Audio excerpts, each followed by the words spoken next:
বেসামাল প্রণয়াকাঙ্ক্ষা। কলমে ফারিসাতা মেহনাজ। পর্ব 1-5। শিকদার বাড়ির সবথেকে আদুরের সদস্যের ঘরটা গ্রীষ্মের তপ্ত রোদের আলোয় ঝলমল করছে। গরমকালের বেলা প্রায় 10টা পেরিয়েছে। জানালার কাঁচ পুড়ে যাওয়ার রোদের তাপে চকচক করছে। পাতলা পর্দার ফাঁকগুলি তীব্র আলো বিছানার চাদরে ছড়িয়ে পড়েছে। বাতাসে এক ধরনের ভারী উষ্ণতা। দেয়ালে ঝুলে থাকা ঘড়ির কাঁটা নির্লিপ্তভাবে এগিয়ে চলেছে, অথচ ঘরের ভেতর এখনো এক ধরনের নিশ্চুপ অলসতা। টেবিলের ওপর রাখা পানির গ্লাসের ভেতরটা কুয়াশার মতো ঘামে ভিজে আছে। ফ্যানটা ঘুরছে টুনটান শব্দ তুলে, কিন্তু তার বাতাস যেন গরমকেই শুধু এদিক ওদিক সরিয়ে দিচ্ছে। বাইরে থেকে ভেসে আসছে কাকের ডাকা আর দূরের রিকশার ঘণ্টা, যেটা গরমকালের বেলার অলস পরিবেশকে আরো স্পষ্ট করে তুলছে। পুরো ঘর জুড়ে যেন গরমে ক্লান্ত অথচ শান্ত আবহ। পাতলা পর্দা ভেদ করে তীব্র বেলার রোদ এসে পড়ল রুমে ঘুমন্ত অবস্থায় থাকা এক অষ্টাদশী কিশোরীর মুখশ্রীতে। প্রথমে চোখটা বিরক্তিতে কুঁচকে গেলেও সূর্যের তির্যক আলোক রশ্মি যখন চোখের ভেতরে ঢুকে পড়ল, তখন স্পষ্ট হয়ে উঠল তার মনির রং, গভীর বাদামি, যেন রোদ পোহানো চকচকে ব্রাউন ক্রিস্টাল। আলোয় ঝলমল করে উঠল সেই চোখজোড়া, এমন মোহময় যে একবার তাকালে বারবার ডুবে যেতে ইচ্ছে করে। তার এলোমেলো চুলগুলো বিছানায় ছড়িয়ে ছিটিয়ে আছে। হালকা বাদামি রঙের আভাযুক্ত তেও খেলানো লম্বা চুল সূর্যের আলোয় আরো উজ্জ্বল হয়ে উঠেছে, যেন সোনালি চিলিক লেগেছে প্রতিটি গোছায়। ঘরের গরম হাওয়ার মাঝেও তার রূপে এক শীতলতা, এক অদ্ভুত মাধুর্য খেলে যাচ্ছে। ঠোঁটের কোণে অচেতন এক হাসি, যা চোখে না পড়লেও হৃদয়ে ছুঁয়ে যায়। সকালের এই তীব্র আলোতে তার মুখের রেখাগুলো এমনভাবে ফুটে উঠেছে, যেন কোনো শিল্পীর অবসরে বসে নিখুঁত হাতে আঁকা এক অনিন্দ সুন্দর প্রতিচ্ছবি। এতটা নির্মল, এতটা আকর্ষণীয় যে প্রথম দেখাতেই হৃদয়কে বন্দী করে ফেলে। অবচেতনেই মনে হয় এই সৌন্দর্যের বাইরে আর কিছু নেই। হঠাৎ কারো ডাকাডাকি আওয়াজ ঘুমন্ত অষ্টাদশী কর্ণকুহরে সজোরে আঘাত হানল। আরশি, এই আরশি, আরশি, ঘুম থেকে উঠো বোন আমার। নিজের বড় বোনের ঝাঁঝালো কণ্ঠের ডাকাডাকিতে আরশির ঘুম পুরোপুরি ভাবে ভেঙে গেল। সে আড়মোড়া ভেঙে বিছানায় বসল। ঘুমু ঘুমু চোখে বোনের দিকে তাকিয়ে প্রশ্ন ছুড়ল, এই তাসু, সাত সকালে সারের মতো চিল্লাচিল্লি করছিস কেন? তাসফিয়া আরশির কথার কোনো জবাব না দিয়ে তাকে পাল্টা প্রশ্ন করল, তুই কালকে সারারাত জেগে উপন্যাসের বই পড়েছিস, তাই না? আরশি চোখ ডলতে ডলতে বলল, হুম। তুই বুঝলি কিভাবে? জ্যোতিষী হয়ে গেলি নাকি? তাসফিয়া আরশির মাথায় গাঁটটা মেরে বলল, এটা বোঝার জন্য জ্যোতিষী হওয়া লাগে না। একে তো বালিশের পাশে এখনো উপন্যাসের বই রাখা, তার ওপর ঘুমে ঢুলছিস। আর সবথেকে বড় কথা, সারারাত না জেগে থাকলে কি সকাল 10:30টাকে কারো কাছে 7 সকাল মনে হয়? এখন যদি আমি রাস্তা থেকে কোনো পাগল ও ধরে আনি, তাহলেও সে নির্দ্বিধায় বলে দিতে পারবে যে তুই সারারাত ঘুমাসনি। তাসফিয়ার কথা শুনে আরশি চোখের ঘুম কর্পূরের মতো উবে গেল। আজকে তার 18তম জন্মদিন, যার কারণে বান্ধবীদের ফুচকা ট্রিট দেওয়ার কথা তার। আর সে কিনা বেলা 10:30 পর্যন্ত পড়ে ঘুমাচ্ছিল। তাসফিয়ার দিকে তাকিয়ে আরশি কিছুটা অবিশ্বাসের সুরে বলল, সত্যি 10:30 বাজে তাসুপু? আমাকে তাড়াতাড়ি ঘুম থেকে ওঠানোর জন্য মিথ্যে বলছিস না তো? তোর পাশেই তো ফোন রাখা। আমার কথা বিশ্বাস না হলে নিজের ফোনে দেখে নে। আরশি তাসফিয়ার কথা মতো তার পাশে থাকা ফোন অন করলো কয়টা বাজে দেখার জন্য। ফোন অন করতেই সাথে সাথে তার কাছে প্রায় শখানেক নোটিফিকেশন এসে তার ফোনের স্ক্রিন দখল করে নিল। সময় আর নোটিফিকেশন দেখে আরশির মাথায় হাত। বাজে প্রায় 11টা, আর তার কলেজ শুরু হওয়ার সময় 9টা। প্রায় 2 ঘন্টা আগে কলেজে ক্লাস শুরু হয়ে গেছে। এখন তার পক্ষে কলেজে যাওয়া আর সম্ভব না। সব নোটিফিকেশন এক ক্লিকে ক্লিয়ার করে আরশি কল লিস্টে ঢুকল। ছাগলের 3 নম্বর বাচ্চা নাম দিয়ে সেভ করে রাখা একটা নম্বর থেকে প্রায় 20টার মতো কল, তাও প্রায় 2 ঘন্টা আগে। এই কাজ তার একমাত্র বেস্ট ফ্রেন্ড আনা নিশ্চয়ই কলেজে গিয়ে তাকে দেখেনি, তাই এতগুলো কল দিয়েছে। কিন্তু ফোন সাইলেন্ট থাকার কারণে একটা কলের শব্দও তার কান পর্যন্ত পৌঁছায়নি। আরশি মনে মনে আনার কাছে 100 বার সরি বলল। সরি লিখে বড় একটা রচনা বানিয়ে মেসেঞ্জারে সেন্ড করে রাখল। আনা অফলাইন, নিশ্চয়ই ক্লাস করতে ব্যস্ত। না জানি তাকে কত শত ঝাড়ি দেয় অনলাইনে আসলে আজকে কলেজে না যাওয়ার জন্য। এটা ভেবেই আরশি শুকনো ঢোক গিলল। আরশি তাসফিয়ার দিকে তাকিয়ে দেখে তার চোখে মুখে বিজয়ীর হাসি। সে কিছুটা অভিমান নিয়েই বলল, তুই তো আজকে আমাকে ডেকে দিতে পারতি তাসু। তুই তো জানতিস আজকে আমার ফ্রেন্ডদেরকে ট্রিট দেওয়ার কথা। ওরা এখন নিশ্চয়ই আমাকে মিথ্যেবাদী ভাবছে আমি ওদেরকে ট্রিট দিতে চাই না, তাই আজকে কলেজে যাইনি। তুই তো ভোরবেলা ঘুম থেকে উঠিস, আমাকে ডেকে দিলে কি ক্ষতি হতো শুনি। তোকে কি কম ডাকা হয়েছে? মা, ছোট মা 2-3 বার এসে রেখে গেছে। তুই তো সারা রাত না ঘুমিয়ে সকাল বেলা বিছানায় মরা রমতো ঘুমিয়েছিলি। তাসফিয়ার কথা শুনে আরশি বাচ্চাদের মতো মুখ ফুলিয়ে বসে রইল। তাসফিয়া আরশির ফোলা ফোলা গাল দুটো টেনে দিয়ে বলল, মুখ ফুলিয়ে বসে থাকতে হবে না, তাড়াতাড়ি ফ্রেশ হয়ে নিচে চলে আয়, তোর জন্য সারপ্রাইজ আছে। তাসফিয়ার কাছে সারপ্রাইজে কথা শুনে আরশির সকাল সকাল বিগড়ে যাওয়া মুড মুহূর্তেই ঠিক হয়ে গেল। ছোটবেলা থেকেই সেই রকম, মুহূর্তের মধ্যেই তার মুড পাল্টে যায়। চোখে মুখে উপচে পড়া খুশি নিয়ে আরশি তাসফিয়া কে জিজ্ঞেস করলো, সারপ্রাইজটা কি তুই দিবি তাসু? না, ভাইয়া দিবে, তোকে তাড়াতাড়ি নিচে যেতে বলেছে। অভ্র ভাই? আরশি কণ্ঠে বিস্ময় নিয়ে প্রশ্ন করল। হ্যাঁ রে বাবা, তুই তাড়াতাড়ি যা, ফ্রেশ হয়ে আয়। না জানি তোর জন্য আমাকে আজকেও ভাইয়ার কাছে কত বকা শুনতে হয়। তুই যা, আমি 2 সেকেন্ডে আসছি। এটা বলেই আরশি এক লাফে বিছানা থেকে নেমে ওয়াশরুমে ঢুকল। আর তাসফিয়া আরশির এই বাচ্চামো দেখে হাসতে হাসতে রুম থেকে বেরোলো। আরশিয়া শিকদার বাড়ির মেছো মেয়ে। বর্তমান শহুরে এলাকায় বসবাসরত অধিকাংশ একক পরিবারগুলোর মাঝখানে শিকদার পরিবার হচ্ছে আদর্শ যৌথ পরিবারের প্রতিচ্ছবি। শিকদার বাড়ির মূল কর্তা ছিলেন আজমল শিকদার মৃত, যিনি বছর খানেক আগেই মারা গিয়েছেন। তার সন্তানাদি বলতে 4 ছেলে আর 1 মেয়ে ছিল। মৃত আজমল শিকদারের ইচ্ছে ছিল তার 4 ছেলে সবসময় এক হয়ে একসাথে এক বাড়িতেই বউ বাচ্চা নিয়ে থাকবে। সেই হিসেবে তিনি জীবিত থাকাকালীনই বহুতল বিশিষ্ট শিকদার বাড়ি নির্মাণ করে রেখেছেন, যেন তার 4 ছেলে তাদের পরিবার নিয়ে সবসময় একসাথে থাকতে পারে, আর কারো থাকার জায়গা নিয়ে যেন কোনো প্রকার কষ্ট পোহাতে না হয়। আজমল শিকদারের বড় ছেলে আজিজ শিকদার বাড়ির বর্তমান কর্তা। তার স্ত্রী আকলিমা চৌধুরী। যদিও কিছু কারণে তার আর তার স্ত্রী সম্পর্কে অনেক বছর আগেই বিচ্ছেদ ঘটে গিয়েছে, তাই তার স্ত্রী সন্তান তার সাথে থাকে না। কোথায় থাকে তাও শিকদার বাড়ির কেউ জানে না। কেউ কোনোদিন সব ইচ্ছায় তাদের খোঁজ খবর নেওয়ার কোনো চেষ্টাও করেনি, আর তারাও এ বাড়ির কারোর সাথে কোনো প্রকার যোগাযোগ রাখেনি। আজ প্রায় অনেক বছর যাবৎ তাদের যোগাযোগ বিচ্ছিন্ন। আজমল শিকদারের বড় ছেলের পরে তার মেয়ে আফসানা বেগম, যে এখন স্বামী নিয়ে আমেরিকা সেটেল। তাদের একটা ছেলে আছে, নাম ফারহান মৃধা। বর্তমানে পড়াশোনা শেষ করে বাবার ব্যবসা সামলাচ্ছে। আজমল শিকদারের মেজ ছেলে আবু ইসাক শিকদার, স্ত্রী মিসেস তাসলিমা বেগম। তাদের 2 ছেলে মেয়ে। বড় ছেলে উপন্যাস শিকদার অভ্র, পড়াশোনা শেষ করে আপাতত বেকার ঘুরছে। পৈতৃক ব্যবসা বাণিজ্যে তার কোনো আগ্রহ নেই।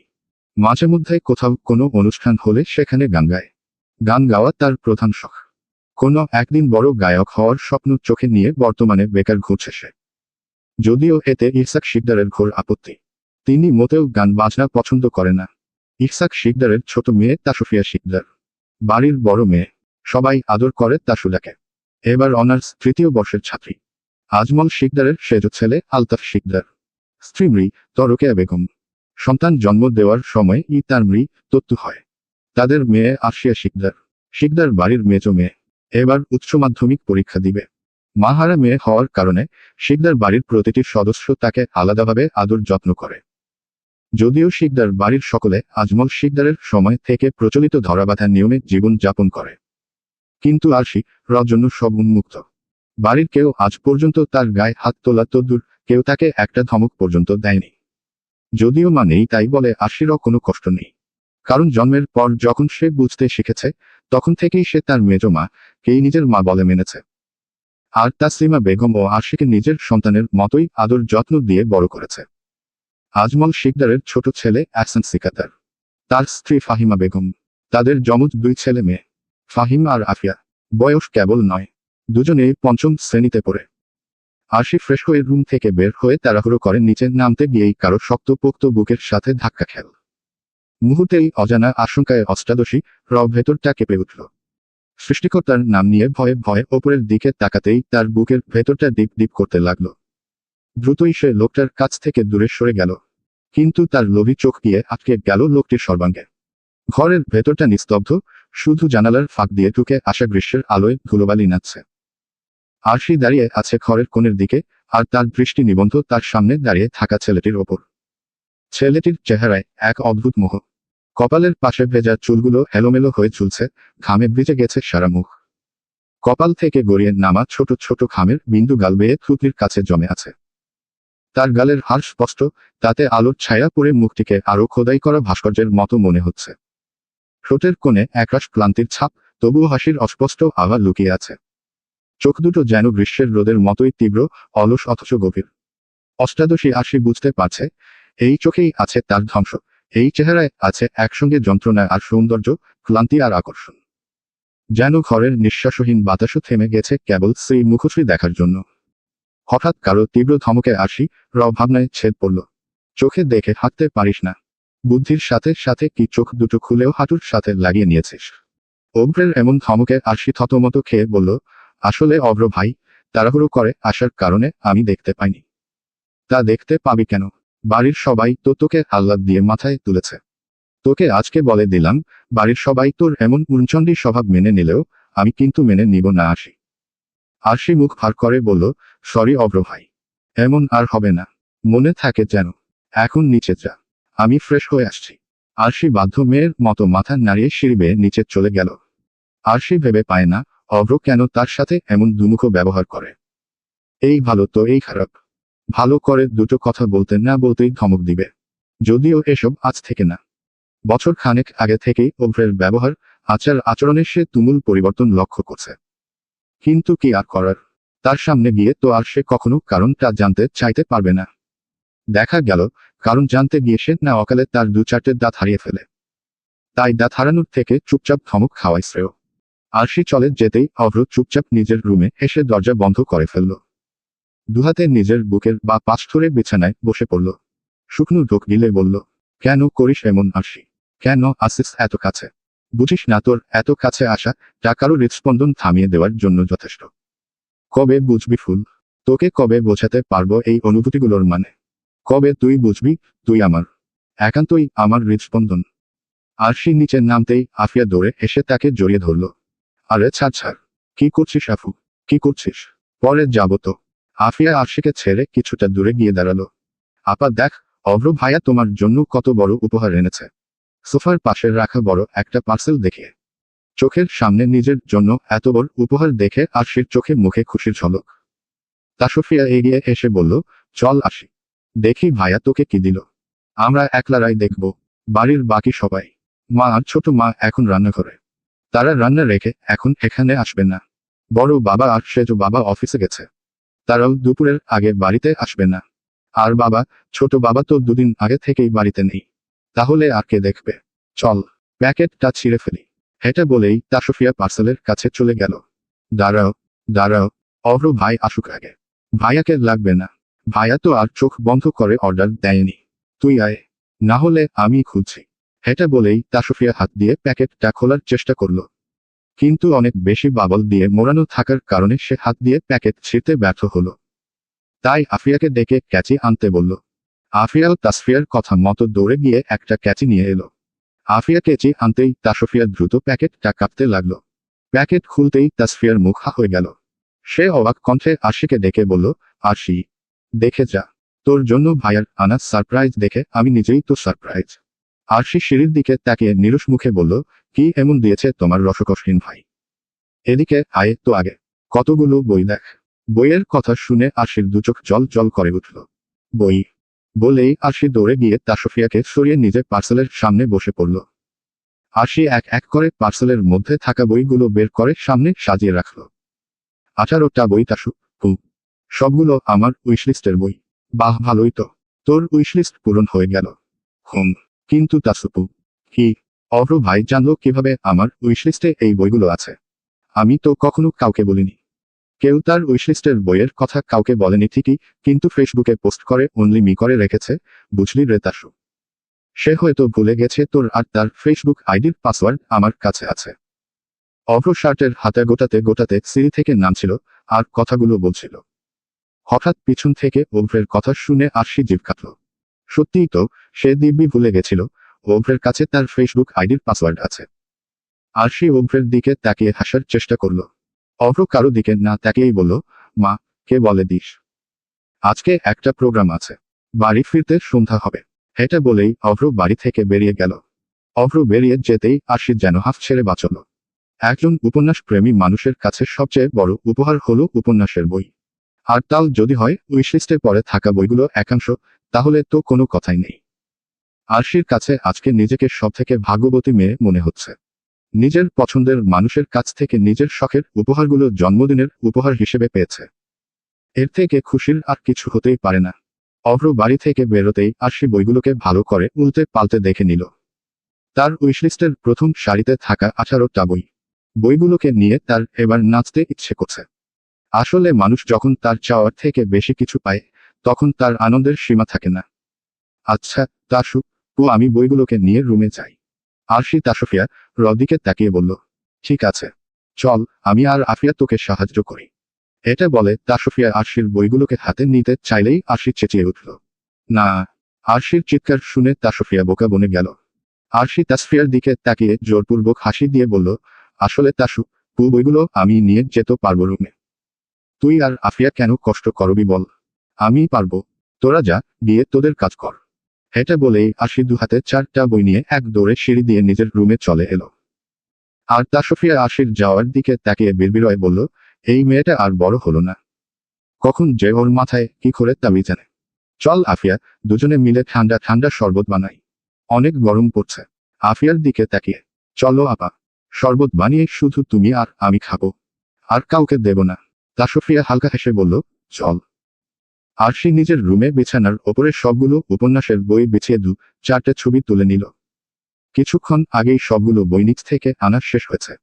যদিও তাসফিয়া আরো একবার বলেছিল বইগুলো রুমে আনতে সাহায্য করার কথা, কিন্তু আরশি একবারকে না করে দেয়। সে বইগুলো অন্য কাউকে ধরতে দিতে নারাজ। যতই হোক বইগুলো তার অভ্র ভাইয়ের দেয়া। দরকার পড়লে সে তাসফিয়া আর আফিয়ার হাতে নিজের জান তুলে দিবে, তাও তাদেরকে বইগুলো উঠে দিবে না। বইয়ের ছবি তোলার শেষে আরশি ছবিগুলো ফেসবুকে নিজের আইডিতে পোস্ট করে দিল। ক্যাপশনে লিখল, birthday gift from special person. Post করার শেষে আরশি ফোনটা রেখে বইগুলোতে হাত বোলাতে লাগলো। বই আর অভ্র ভাই দুটোই তার বড্ড শখের। 18টা বই, তার 18তম জন্মদিনে।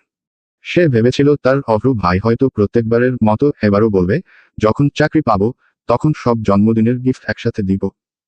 কিন্তু না, এবার আর সেটা হয়নি।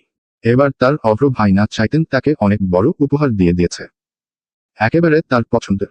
অভ্র ভাইকে সে যতটা গম্ভীর ভেবেছিল, সে আসলে ততটাও গম্ভীর না। এই তো কিছু বছর আগেও সে অভ্রকে নিজের চাচাতো ভাই ছাড়া আর কিছুই ভাবত না। কিন্তু কিভাবে যে সে অভ্র ভাইয়ে আসক্ত হয়ে গেল তা সে নিজেও জানে না। ধীরে ধীরে অভ্রের করা তার প্রতি ছোটখাটো যত্ন, তার ছোটখাটো আবদার পূরণ তার মনে অভ্রের জন্য আলাদা জায়গা তৈরি করতে শুরু করলো। কিছু বছর আগেও সে প্রেম ভালোবাসার সম্পর্কে জ্ঞাত ছিল না। কিন্তু এই যে উপন্যাস পড়ার অভ্যাস, এই অভ্যাসই তাকে এগুলোর সাথে পরিচয় করিয়েছিল। উপন্যাস, গল্প পড়ার মাধ্যমেই সে ভালোবাসা বুঝতে শিখেছিল। ভালোবাসার মানুষের করা যত্নের সাথে পরিচিত হয়েছিল। এগুলো পড়তে পড়তেই একটা সময় সে তার অভ্র ভাইয়ের প্রতি আলাদা টান অনুভব করতে শুরু করল। অভ্র ভাইয়ের আচরণ তার কাছে কোনো প্রেমিক পুরুষের থেকে কোনো অংশে কম ছিল না। কিন্তু তাতেই হলো ঘোর বিপত্তি। সে যতই দিন দিন তার অভ্র ভাইয়ের প্রতি আসক্ত হচ্ছিল, ঠিক ততই তার প্রতি অভ্রের অলসতা বাড়ছিল। অভ্র আর তার দিকে আগের মতো মায়া ভরা চোখে তাকাত না, আগের মতো মজা করত না, আর না আগের মতো তার ছোট ছোট আবদার পূরণে তৎপরতা দেখাত। শুধু কথায় কথায় ধমকাত। একবার তো আরশি তার ঘরে গিয়ে তার একটা ডায়েরি ধরেছিল বিধায় তার ঘরে আরশির প্রবেশই নিষিদ্ধ করে দিয়েছে। কিন্তু আরশি হারার পাত্রী না, তাই এখনো সে তার অভ্র ভাইয়ের অপেক্ষায়।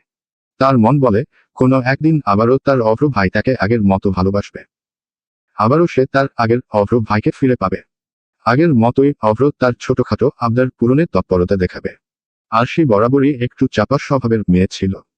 তাই তার প্রতি অভ্রের আচরণের এই তুমুল পরিবর্তন তার চোখে পড়া সত্ত্বেও কোনোদিন আগ বাড়িয়ে পরিবর্তনের কারণ জিজ্ঞেস করার সাহস তার হয়ে ওঠেনি। আরশির ভাবনার মাঝেই তার ফোনে কারো কল এলো। কলের শব্দে সে ভাবনার জগৎ থেকে বাস্তবে ফিরে এলো। উপন্যাসের বইটা যত্ন নিয়ে হাত থেকে রেখে ফোন তুলল। আনা ফোন করেছে। হয়তোবা কলেজে ছুটি হয়ে গেছে, তাই ফোন করেছে। আরশি ফোন করতেই ওপাশ থেকে শোনা গেল আনার অখাদ্য গালি, যেটা সচরাচর বান্ধবীদের মধ্যে হয়ে থাকে। থামো বোন, একটু পানি খেয়ে নে। আমাকে গালি দিতে দিতে হয়তো তোর গলা শুকিয়ে গেছে। মজা করিস না ননদিনী, তোর আজকে ট্রিট দেওয়ার কথা ছিল না। কলেজে আসলি না কেন? আনা ফোনের ওপাশ থেকে রাগী কণ্ঠে বলল, সরি, আসলে কালকে সারা রাত জেগে গল্প পড়েছি। তাই সকালে ঘুম ভাঙেনি। সরি, তোকে 1 প্লেট ফুচকা খাওয়ানোর কথা ছিল, আমি তোকে কালকে 2 প্লেট খাওয়াবো। তাও রাগিস না, রাগটা কমা। আনা আরশির কথা শুনে কিছুটা শান্ত হলো। ঠিক আছে, কিন্তু ভুলেও ভাবিস না, ফুচকার কথা শুনে আমার রাগ কমে গেছে। গলা শুকিয়ে গেছে, তাই পানি খাওয়ার কারণে রাগ কমেছে। আরশি আনার কথা শুনে মুখ টিপে হাসল। ঠিক আছে, এখন বল, পোস্ট কি দিছিস? তোর এমন কোন স্পেশাল পার্সন তোকে বই গিফট দিল? তাও আবার গুনে গুনে 18টা। আমার স্পেশাল মানুষ আছেই তো একজন। জানিসই তো। তুই কি কোনোভাবে এটা বোঝাতে চাইলি তোর কাছে আমি স্পেশাল না? আরে না, তুই তো আমার কাছে অনেক অনেক স্পেশাল। আর অভ্র ভাই একটু কম স্পেশাল। আনা অবাক কণ্ঠে বলল, বইগুলো অভ্র ভাইয়া দিয়েছে। আর সে খুশি মনে বলল, হ্যাঁ। জানিস আমি এক্সপেক্টই করিনি এটা। বইগুলো সব আমার উইশলিস্টে ছিল। কিন্তু আরশি, কিন্তু কি? তুই তো বলেছিলি অভ্র ভাইয়া কোনো চাকরি করে না। তাহলে এতগুলো বই কিভাবে দিল তোকে? বইগুলোর তো অনেক দাম। আমার এই অনেক দিন ধরে উইশলিস্টে পড়ে আছে। তাই তো, এটা তো ভেবে দেখিনি। মেজো বাবাও তো অভ্র ভাইকে হাত খরচের টাকা ছাড়া কোনো টাকা দেয় না। তাও পরিমাণে সামান্য। তাহলে ব্যাপারটা সন্দেহজনক বুঝলি রে ননদিনী। হুম, দাঁড়া আজকে অভ্র ভাই আসুক বাড়িতে। তাকেই জিজ্ঞেস করব। সাবধানে করিস। তোর ভাই যা রগতটা। দেখা গেল তোকে মেরে হাসপাতালে পাঠিয়ে দিল। আর তার জন্য আমার 2 প্লেট ফুচকাও মিস হয়ে গেল। সাবধান। আনার কথা শুনে আরশি কি বলবে ভাষা হারিয়ে ফেলল। তুই আমার কথা না ভেবে ফুচকার কথা ভাবছিস বইন? না মানে তোর কথাই ভাবছি। সত্যিই। বুঝেছি। এখন ফোন রাখ। আমি মরে গেলেও তোর বাড়িতে ফুচকা পাঠিয়ে দেব। ঠিক আছে। আনার সাথে কথা বলা শেষে আরশি ফোনটাকে অবহেলায় পাশে রেখে দিল। আর অভ্রের গিফট দেওয়া বইগুলো থেকে একটা বই পড়ার জন্য হাতে নিল। বইটা হাতে নিতেই তার ভিতর থেকে হঠাৎ একটা নীল রঙের খাম পড়ল। আরশি নয় না ভেবে খামটা হাতে তুলে নিল। খামটা হাতে তুলতেই বড় বড় অক্ষরে কিছু লেখা তার চোখে পড়ল। প্রিয় আরশিফুল, তোর 18তম জন্মদিনে আমার তরফ থেকে ছোট্ট একটা উপহার। জানি, প্রতিবারের মতো এবারও তুই ভাবি আমার তরফ থেকে তোর জন্মদিনের কোনো উপহার পাবি না। কিন্তু তোর এবারের জন্মদিনটা সত্যিই অনেক স্পেশাল। ইচ্ছে ছিল বেশি কিছু দেওয়ার, কিন্তু সামর্থ্য ছিল না। জানিসই তো, তোর অভ্র ভাই বেকার। মাঝে মধ্যে 2-1টা প্রোগ্রামে গান গাওয়ার জন্য যেটুকু টাকা পেতাম সবটাই জমিয়ে রাখতাম। কিন্তু তোর শখগুলো যে বড্ড দামি ফুল। ওই সামান্য টাকায় যে তোর শখ পূরণ করা সম্ভব না। তোর এই বেকার অভ্র ভাই এখনো তোর শখ পূরণের জন্য যোগ্য না। কিন্তু ভাবিস না, তোর সব শখগুলো লিখে রেখে দে। আমার কাছ থেকে সব পাওনাগুলোও লিখে রেখে দে। শীঘ্রই তোর অভ্র ভাই তোর সব পাওনা মিটিয়ে দেবে। তোর কোনো শখ অপূর্ণ রাখবে না। শুধু কিছু সময় অপেক্ষা করিস। খুশি মনে এই ছোট উপহারগুলো গ্রহণ করিস ফুল। জানি এটা সামান্য, তাও বলবো রাগ করিস না। ইতি, তোর অভ্র ভাই। অভ্রের লেখা চিঠি পেয়ে আরশি যতটা না খুশি হয়েছে, তার থেকে বেশি খুশি হয়েছে অভ্রের লেখাগুলো পড়ে। কতটা যত্ন নিয়ে তার জন্য তার অভ্র ভাই চিঠি লিখেছে। পারলে সে এটাকে বাতিয়ে রাখত। অভ্রের চিঠিটাকে বুকে জড়িয়ে আরশি দীর্ঘ নিঃশ্বাস নিল। মনে মনে বলল, আচ্ছা অভ্র ভাই, আপনিও কি আমাকে ভালোবাসেন? যেমনটা আমি আপনাকে ভালোবাসি। আরশিফুল, সামনাসামনি তো কখনো এই নামে সম্বোধন করলেন না। দেখা হলেই তো শুধু ধমকাধমকি করেন। কেন করেন হুম? যেভাবে মিষ্টি করে লিখেছেন, এভাবে মিষ্টি করে কথা বললে কি হয় শুনি। হঠাৎ আরশির ভাবনার মাঝেই তাসফিয়া এসে তার রুমে ঢুকল। অসময়ে তাসফিয়ার আগমনে আরশি দ্রুত অভ্রের চিঠিটা বইয়ের ভাঁজে লুকিয়ে ফেলল। তাসফিয়া কপাল কুঁচকে প্রশ্ন করল, কি লুকালি তুই আমাকে? আরশি আমতা আমতা করে বলল, কখন লুকালাম? তাসফিয়া সন্দেহের চোখে আরশির দিকে তাকিয়ে বলল, আমি নিজের চোখে একটু আগে দেখলাম, আমি রুমে ঢুকতেই তুই বইয়ের ভাঁজে কিছু একটা লুকালি। তুই আমার প্রেম করছিস না তো আরশি? আরশি তাসফিয়ার দিকে তাকিয়ে তাচ্ছিল্যের হাসি হেসে বলল, তোর কি মনে হয় তাসু? অভ্র ভাই থাকতে আমার জীবনে প্রেম হবে না? তুই বল। তোর ভাইয়ের কাছে আমার ফেসবুক আইডির পাসওয়ার্ড আছে। সপ্তাহে কম হলেও 3 বার আনার কাছে ফোন দিয়ে জানতে চাইবে আমি কোনো ছেলের সাথে কথা বলছি কিনা। তার উপর কলেজে গিয়ে স্যারদের কাছেও বলে এসেছে, আমাকে কোনো ছেলের সাথে কথা বলতে দেখলে যেন তাকে জানায়। স্কুল লাইফে সবসময় আমাকে স্কুলে দিয়ে নিয়ে আসতো। এত টাইট সিকিউরিটির মধ্যে দিয়ে আমার মতো একটা বাচ্চা মেয়ে কিভাবে প্রেম করতে পারে বল? বল আমাকে। তাসফিয়া ভাবুক হয়ে বলল, তা যা বলেছিস। ভাইয়ার জন্য আজ পর্যন্ত আমার এই প্রেম হলো না, তোরই বা হবে কিভাবে? আমাদের কপাল ই খারাপ বুঝলি রে আরশি। ভাইয়া নিজেও প্রেম করবে না, আর আমাদেরকেও করতে দিবে না। কি একটা অবস্থা। আমাদের কপালে ভাইয়ের প্রেম দেখা লেখা নেই। আরশি মনে মনে তাসফিয়াকে ভেঙচি দিয়ে বলল, অভ্র ভাইয়ের প্রেম দেখার কত শখ। এই শখ বাদ দে তাসুপু। তোর ভাইকে তো আমি বিয়ে করব। প্রেম হলে হোক, না হলে না হোক, বিয়ে তো তাকে আমাকেই করতেই হবে। আরশিকে নিজের দিকে এক নজরে তাকিয়ে থাকতে দেখে তাসফিয়া ওকে হালকা ধাক্কা দিয়ে বলল, এই আরশি কি ভাবছিস? অভ্র ভাইয়ের কথা মানে? না মানে তুই না বললি অভ্র ভাই নিজেও প্রেম করবে না আর আমাদেরকেও করতে দিবে না? সেটাই আমি বলি কি, মেজো মা আর মেজো বাবাকে বলে অভ্র ভাইয়ের বিয়েটা দিয়ে দে। ওনার দ্বারা প্রেম হবে না, তার থেকে বরং বিয়ে করে সংসার করি। মানে করুক আর কি, তা যা বলেছিস। কিন্তু ভাইয়া চাকরি না পাওয়া পর্যন্ত কেই বা ভাইয়াকে মেয়ে দেবে বলতো? আর ভাইয়া চাকরি না পেলে মা বাবাও ভাইয়ার বিয়ে দিবে না। আরশি তাসফিয়ার কথা শুনে ফুস করে শ্বাস ছেড়ে বলল, বুঝি না বাপু, মেয়ের বাবা মেয়ের বিয়ে কি ছেলের সাথে দেয়, বাকি ছেলের চাকরির সাথে? আমি তো আমার মেয়েকে তার পছন্দের মানুষের সাথেই বিয়ে দেব, তা তার চাকরি থাকুক আর না থাকুক। তাসফিয়া আরশির কথা শুনে কপালে ভাঁজ ফেলে বলল, তোর মেয়ে এলো কোত্থেকে? আজ না হোক কাল তো আমার বিয়ে হবেই, আর বিয়ে হলেই তো মেয়ে হবে। তাই আগে থেকেই তার ভবিষ্যতের কথা ভেবে রাখছি। তা বুঝলাম, কিন্তু তোর যে মেয়েই হবে সেটা বুঝলি কিভাবে? ছেলেও তো হতে পারে। ছেলে হলে আবার বাচ্চা নিব, তখন মেয়ে হবে। তখন ছেলে হলে তারপর আবার বাচ্চা নিব, তখন আবার ছেলে হলে। আরশি এবার দাঁত কিরমিরিয়ে বলল, তখন আবার বাচ্চা নিব। যতক্ষণ না মেয়ে হচ্ছে ততক্ষণ বাচ্চা নিব, নিতেই থাকবো। তাসফিয়া হেয়ালির সুরে বলল, দেশের জনসংখ্যা বাড়ানোর জন্য দেখছি তুই একাই যথেষ্ট। আরশি মনে মনে বলল, একবার তোর ভাইকে বিয়ে করি, তারপর দেখবি বছর বছর তোকে ভাইজি গিফট করবো তাসু। হু, আবার কি ভাবছিস? কিছু না, আগে বল তুই এই সময় এখানে কি করিস? আর আফু কই? ছোট মা আফিয়াকে গোসল করাতে নিয়ে গেছে, তাই ভালো লাগছিল না দেখে তোর কাছে আসলাম। আরশি আর তাসফিয়ার কথা বলার মাঝখানেই ফাহিম শিয়া শিয়া বলে চিৎকার দিতে দিতে রুমের মধ্যে ঢুকল। তাসফিয়া ফাহিমের দিকে তাকিয়ে বিরক্তির সুরে বলল, স্কুল থেকে এসেই চেঁচামেচি করছিস কেন? ফাহিম তাসফিয়ার কথার কোনো পাত্তা না দিয়ে আরশির কাছে চলে গেল। স্কুল ব্যাগ থেকে কিছু চকলেট আর একটা আংটি বের করে আরশির হাতে দিয়ে বলল, শিয়া, আজকে না তোমার জন্মদিন, তাই তোমাকে এগুলো দিলাম। বড় হলে আরো বড় উপহার দিব। কালকে রাতে তোমাকে উইশ করতে চেয়েছিলাম, কিন্তু মা মেরে ঘুম পাড়িয়ে দিয়েছে। সকালে স্কুলে যাওয়ার সময় তোমার রুমে এসেছিলাম, কিন্তু তুমি ঘুমিয়েছিলে। আরশি হাতে থাকা চকলেট আর আংটি বিছানায় রেখে দুহাত দিয়ে ফাহিমের গাল টেনে দিল। আরে আফিম বাবু, তুমি তাড়াতাড়ি বড় হয়ে যাও। তোমার বড় উপহার পাওয়ার আশায় না যেন কবে আমি বুড়ি হয়ে যাই। বুড়ি হলেও সমস্যা নেই, আমি তোমাকেই বিয়ে করব শিয়া। ঠিক আছে। তুমি ভুলেও অন্য কাউকে বিয়ে করবে না বলে দিলাম। আচ্ছা বাবা, এখন যাও, গিয়ে স্কুল ড্রেস পাল্টে কিছু খেয়ে গোসল করে নেও। ঠিক আছে শিয়া। এটা বলেই ফাহিম আরশির রুম থেকে বেরিয়ে গেল। আর বেরিয়ে যাওয়ার আগে তাসফিয়ার দিকে তাকিয়ে একটা ভেঙচি দিয়ে গেল। দেখলি আরশি, তুই দেখলি ছেলেটা কত বজ্জাত হয়ে গেছে।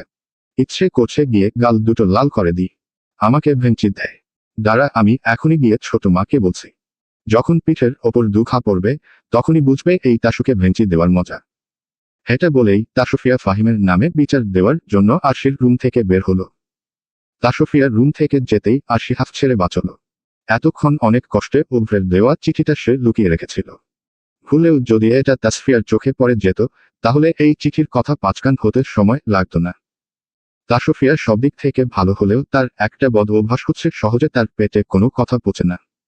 একবার ফাহিম তাকে আর তাসফিয়াকে বলেছিল, একটা মেয়েকে সে চকলেট দিয়েছে। ওই মেয়েটাকে নাকি সে বেস্ট ফ্রেন্ড বানাবে। তার নাকি মেয়েটাকে ভালো লাগে। কথাটা বলার পরে সে তাসফিয়া আর তাকে কথাটা গোপন রাখতে বলেছিল। কিন্তু একদিন ফাহিম তাসফিয়ার চকলেট খেয়ে নেওয়ার কারণে তাসফিয়া ফাহিমের মাকে গিয়ে ফাহিমের সেই বান্ধবীকে চকলেট দেওয়ার কথাটা বলে দেয়। ব্যাস, ফাহিমা বেগম সেদিন তাসফিয়ার থেকে ওই কথা শোনার পরে ফাহিমকে মেরে ছা লাল করে দিয়েছে। সেদিন থেকেই ফাহিম আর তাসফিয়ার মধ্যে সাপ নেউলের সম্পর্ক। যদিও তাদের বয়সের ব্যবধান অনেকটা, তবুও কেউ কাউকে চুল পরিমাণ ছাড় দেয় না। আরশি এসব ভাবছিল আর মিটিমিটি হাসছিল। ঠিক তখনই ওভরের মা আরশির রুমে আসলো। কি রে আরশিমা, একা একা হাসছিস কেন? বলতে বলতেই আরশির পাশে এসে বসল। আরশি হাসতে হাসতে বলল, কি করব বলো মেজো মা, আফিম তাসুপুকে ভেঙচি দিয়েছে, তাই তাসুপু ছোট মায়ের কাছে গেছে ওর নামে বিচার দিতে। মেয়েটা আর বড় হলো না আরশি। কদিন পরে বিয়ে দিতে হবে, অন্যের ঘরে গিয়ে ওকে সবটা সামলাতে হবে, আরও এখনো বাচ্চাদের সাথে ঝামেলা করে। আরশি তাসলিমা বেগমকে জড়িয়ে ধরে বলল, তা তুমি তাসুপুকে যেখানে ইচ্ছে বিয়ে দিয়ে দাও। আমি কিন্তু তোমাকে ছেড়ে কোথাও যাচ্ছি না মেজমা। আমি সারা জীবন তোমার সাথেই থাকব। তাসলিমা বেগম আরশির মাথায় হাত বোলাতে বোলাতে বললেন, আমিও কি তোকে কোথাও যেতে দিতে চাই রে মা। তোকে ছোটবেলা থেকে এই দুই হাতে বড় করেছি। তাসু, অভ্রের মতো তুইও তো আমার আরেকটা সন্তান। আমি পারলে তোকে সারা জীবনই নিজের কাছে রেখে দিতাম। তাসলিমা বেগম আর কিছু বলবে তার আগেই রান্নাঘর থেকে তার ডাক পড়ল। তাই সে আরশিকে গোসল করতে বলে দ্রুত রান্নাঘরের দিকে ছুটলেন। তাসলিমা বেগমের যাওয়ার দিকে তাকিয়ে আরশি বলল, দোয়া করো মেজমা, তোমার ছেলেটাকে যেন পটাতে পারি। তাহলে আমাকেও আর বাড়ি আর তোমাকে ছেড়ে কোথাও যেতে হবে না, আর তুমিও আমাকে সারা জীবন নিজের কাছে রেখে দিতে পারবে। দুপুর বেলা আফিয়া গিয়ে আরশিকে খাবার খেতে ডেকে নিয়ে এলো। আরশি খাবার টেবিলে আসতেই প্রথমে অভ্রকে খুঁজল। তারপর তার মনে পড়ল, সকালবেলা অভ্র বের হওয়ার সময় বলে গিয়েছিল তার আসতে সন্ধ্যা হবে। তাই আর কিছু না ভেবে সে তার বড় বাবার আর তার বাবার মাঝখানে গিয়ে বসে পড়ল। অভ্র, ইহসাক শিকদার আর এহসান শিকদার ছাড়া খাবার টেবিলে সবাই আছে। তাসলিমা বেগম আর ফাহিমা বেগম সবাইকে খাবার বেড়ে দিচ্ছেন। আজিজ শিকদার আরশিকে নিজের পাশে বসতে দেখে বলল, শুভ জন্মদিন মামুনি। আরশি তার বড় বাবার দিকে তাকিয়ে মুচকি হেসে বলল, ধন্যবাদ বড় বাবা। আজিজ শিকদারের পরে খাবার টেবিলে উপস্থিত ছোট বড় সকলে আরশিকে জন্মদিনের শুভেচ্ছা জানালো। আজিজ শিকদার আরশির মাথায় হাত রেখে বলল, তোমার জন্মদিনের উপহার হিসেবে কি চাও তুমি? তোমার যা ইচ্ছে দিও। উহু, সেটা তো এখন আর হবে না মামুনি। তুমি তো বড় হয়েছ। এখন তোমার নিজস্ব পছন্দ আছে। তুমি তোমার বড় বাবার কাছ থেকে তোমার পছন্দ মতো যেকোনো জিনিস চাইতে পারো। তোমার বড় বাবা তোমাকে সেটাই দিবে। আরশি কণ্ঠে বিস্ময় নিয়ে বলল, সত্যি বড় বাবা? তোমার বড় বাবা তোমাকে কখনো কিছু দেবে বলেছে আর দেয়নি, সেটা কখনো হয়েছে? আরশি দুদিকে মাথা নাড়িয়ে বলল, না। সত্যি, আজিজ শিকদার আজ পর্যন্ত সামর্থ্যের মধ্যে থাকা ওরুর কোনো চাওয়া অপূর্ণ রাখেননি। আলতাফ শিকদার বরাবরই নিজের মেয়ের প্রতি নিজের বড় ভাইয়ের এত মমতা দেখে মুগ্ধ হন। তিনি সবসময় সৃষ্টিকর্তার কাছে শুকরিয়া আদায় করেন তাকে এত ভালো একটা পরিবার দেওয়ার জন্য। এই পরিবারের প্রতিটা মানুষ তাদের ভালোবাসা আর আদর দিয়ে তার মেয়ের মায়ের অভাব পূরণ করে দিয়েছে। আরশি না বলতেই আজিজ শিকদার বললেন, তাহলে বলো তোমার কি চাই? আরশি মুচকি হাসি দিয়ে বলল, এখন কিছু চাই না বড় বাবা। চাওয়াটা তুলে রাখলাম। সময় সুযোগ বুঝে চেয়ে নেব। তখন কিন্তু দিতে হবে। বলে রাখলাম। আজিজ শিকদার হেসে বললেন, ঠিক আছে। সময় মতো তোমার উপহার চেয়ে নিও। এখন খাওয়া শুরু করো। সবার খাবার খাওয়া শেষে আরশি নিজের রুমে চলে এলো। হাতে নতুন উপন্যাসের বই পেয়েছে। এখন তার সারাদিনে একটাই কাজ, উপন্যাসের বইগুলো পড়ে শেষ করা। তাই খাবার খেয়ে হেসে অভ্রের দেওয়া বইগুলো থেকে একটা বই নিয়ে পড়া শুরু করে দেয়। সন্ধ্যাবেলায় তাসফিয়া, আরশি, আফিয়া আর ফাহিমকে নিয়ে আরশির রুমেই পড়তে বসে। তাসফিয়া যেহেতু এবার অনার্স তৃতীয় বর্ষের ছাত্রী আর পড়ালেখায় ও যথেষ্ট ভালো, তাই সেই আরশি, আফিয়া আর ফাহিমকে পড়াশোনায় সাহায্য করে। কখনো যদি তার কোনো বিষয়ে বুঝতে সমস্যা হয়, তাহলে সে সেটা অভ্রের কাছ থেকে বুঝে নেয়। শিকদার বাড়ির সকল ছেলে মেয়েদের মধ্যে অভ্র পড়াশোনায় সব থেকে ভালো। কিছু বছর আগেই তার একাডেমিক পড়াশোনা শেষ হয়েছে। পড়াশোনা শেষ হওয়ার কারণে সে অনেক জায়গাতেই চাকরির আবেদন করেছে। তার বরাবরই ইচ্ছে ছিল বাবা চাচা সাহায্য ছাড়া নিজের জন্য কিছু করা। তাই পারিবারিক ব্যবসার কাজে হাত না লাগে সে নিজেই চাকরি খুঁজেছিল। কিন্তু বর্তমান বাজারে একটা ভালো মানের চাকরি পেতে মোটা অঙ্কের টাকা খসাতে হয়। অভ্রের কথা, সে যেখানে এত বছর কষ্ট করে পড়ালেখা করে নিজেকে তৈরি করেছে, সেখানে সে কেন মোটা অঙ্কের ঘুষ দিয়ে চাকরি চাইবে? এমন না যে ঘুষের টাকা দেওয়ার সামর্থ্য তার পরিবারের ছিল না, কিংবা এমনও না যে তারা টাকা দিতে চায়নি। তারা টাকা দিতে চাইলেও অভ্র তাদেরকে বারণ করে দিয়েছে। সে চায় নিজের চেষ্টায় নিজের ভবিষ্যৎ করতে। তাই সে তার ভবিষ্যৎ গড়ার জন্য নিজের পছন্দের তালিকায় প্রথমে থাকা গানটাকেই বেছে নিয়েছে। যদিও এতে তার পরিবারের মানুষদের ঘোর আপত্তি ছিল। তাদের কথা, তাদের ছেলে এত ভালো স্টুডেন্ট হওয়া সত্ত্বেও কেন চাকরি না করে গান গাইবে? কেন গানকে তার উপার্জনের পথ হিসেবে বেছে নিবে? যদিও অভ্রের কাছে কোনো কাজই ছোট নয়। তার কথা হচ্ছে, যতদিন সে ঘুষ ছাড়া কোনো চাকরি না পাচ্ছে ততদিন সে গান গেয়েই যতটা সম্মানই পাবে তা দিয়েই নিজের প্রয়োজনীয় খরচ চালাবে। যদিও তার বাবা তার কথার পরেও প্রতি মাসে তাকে জোর করে সামান্য পরিমাণ টাকা হাতখরচ হিসেবে দেয়, কিন্তু আজ পর্যন্ত কখনো সে ওই টাকাগুলো খরচ করেনি। ফাহিম যদিও তাসফিয়ার কাছে পড়তে চায়নি, ফাহিমা বেগম তবুও ফাহিমকে প্রতিবারের মতো ধরে বেঁধে আরশির রুমে দিয়ে যায় পড়ার জন্য। এটা যেন তাদের রোজকার কাজ। সন্ধ্যা হলেই ফাহিমা বেগম আর তাসলিমা বেগম টিভির সামনে সিরিয়াল দেখতে বসে পড়েন। তাসফিয়া আরশি, আফিয়া আর ফাহিমকে নিয়ে পড়তে বসে। সন্ধ্যার দিকে বাড়ির পুরুষ সদস্যরা কখনোই বাড়িতে থাকে না। কেউ থাকে অফিসে, আর কেউ থাকে তাদের ব্যক্তিগত কাজে। তাসফিয়া ফাহিম আর আফিয়াকে ওদের পড়া বুঝিয়ে দিচ্ছিল।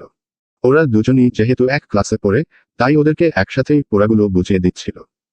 আরশি ও তার বই বের করে সামনে নিয়ে বসেছিল। আজকে তার মোটেও পড়ার ইচ্ছে নেই, তবুও সামনে এইচএসসি পরীক্ষা বিধায় তাসফিয়া তাকে জোর করে পড়তে বসিয়েছে। সামনে বই নিয়ে বসে থাকলেও আরশির সমস্ত মনোযোগ তার রুমে থাকা জানালা থেকে বাইরের দিকে। এই জানালাটা দিয়ে স্পষ্ট বাইরের রাস্তা দেখা যায়। যদিও রাস্তা দেখাটা তার মূল উদ্দেশ্য না, তার মূল উদ্দেশ্য হচ্ছে অভ্রকে দেখা। অভ্র সকালে যাওয়ার সময় বলে গিয়েছিল সন্ধ্যার দিকে বাড়িতে ফিরবে, কিন্তু এখন রাত 8টা, তবুও তার ফেরার নামগন্ধ নেই। তাই আরশি একবার নিজের বইয়ের দিকে আর আরেকবার জানালা থেকে রাস্তার দিকে তাকাচ্ছে। তাসফিয়া আরশিকে বারবার এমন করতে দেখে ছোটখাটো একটা ধমক দিয়ে বলল, তোর মন কোথায় আরশি? বারবার বাইরের দিকে তাকাচ্ছিস কেন? অভ্র ভাই কখন আসবে তাসুপু? তাসফিয়া সন্দিহান চোখে আরশির দিকে তাকিয়ে বলল, ভাইয়া কখন আসবে তা দিয়ে তোর কি? তেমন কিছু না। আসলে অভ্র ভাই আমাকে এত সুন্দর একটা জন্মদিনের উপহার দিল, তাকে তো ধন্যবাদ দিতে হবে। তাই আর কি। তার জন্য তুই পড়ায় মনোযোগ না দিয়ে বারবার জানালা থেকে বাইরে তাকাচ্ছিস। আরশি তাসফিয়ার কথা শুনে ওপর নিচ মাথা ঝাঁকালো। অভ্র ভাই কখন আসবে তাসুপু? সকালে না বলে গেল সন্ধ্যায় চলে আসবে। এখন তো রাত প্রায় 9টা বাজতে চলল, এখনো কেন আসছে না? ভাইয়া ফোন করে বলেছিল মাকে ভাইয়ার আসতে দেরি হবে। ওখানের প্রোগ্রামটা দেরিতে শুরু হয়েছে, তাই একটু দেরি করেই শেষ হবে। আরশি তাসফিয়ার দিকে তাকিয়ে গাল ফুলিয়ে বলল, তা তুই আমাকে আগে বলবি না তাসুপু? আমি সেই সন্ধ্যা থেকে একবার বইয়ের দিকে তাকাচ্ছি, আরেকবার জানালা দিয়ে বাইরে। আমার ঘাড় ব্যথা হয়ে গেছে। সব দোষ তোর বললেই হলো নাকি সব দোষ আমার? তুই আমাকে কি জিজ্ঞেস করেছিলি ভাইয়া কখন আসবে? আমি কেন তোকে আগ বাড়িয়ে বলতে যাব শুনি? মেজো মা তোর থেকে আমাকে বেশি ভালোবাসে, তাই আমার সাথে এমন করলি না তাসুপু।